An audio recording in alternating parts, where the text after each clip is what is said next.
It started with the sound. Every night, just as Mia was about to drift into sleep, she heard its soft scratching, like nails on wood. It would begin faintly, then grow louder, as if something was trying to claw its way out from beneath the floorboards. At first, she thought it was a mouse. The house was old and the floors creaked. But after a few nights, the noise became more distinct, more deliberate. It wasn't a random scrape or a faint skitter. It was rhythmic, methodical, almost purposeful. Mia lived alone in a small apartment, her only company the hum of the city outside. She didn't have many friends, and most nights she stayed in, reading or watching TV.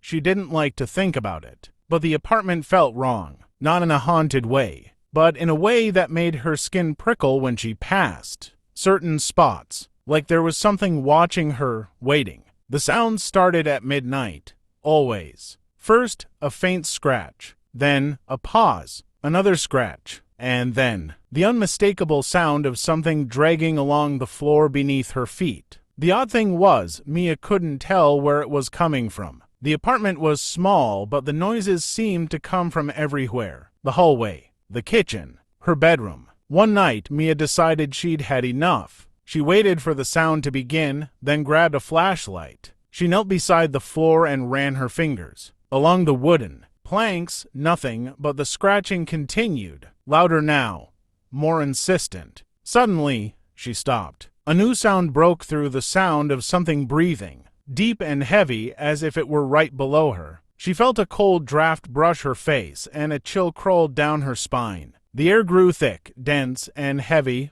Her heart pounded. Mia's gaze dropped to the floorboards beneath her. They seemed to shift, subtle but undeniable. A dark shape moved under the wood, an outline of something long and thin. Before she could react, the floor beneath her cracked open with a loud snap. Her flashlight flickered as the floor split apart, and two cold, pale eyes emerged, eyes that glowed in the dark, fixed on her, frozen in terror. Mia screamed as something long and twisted reached up from the floor, grabbing her ankle with an iron grip. It pulled hard, dragging her closer to the growing hole. Desperate, she clawed at the floor, trying to hold on, but it was useless. The eyes grew larger, filling her vision. Her screams were swallowed by the darkness as the creature dragged her into the space beneath the floor, where nothing should exist.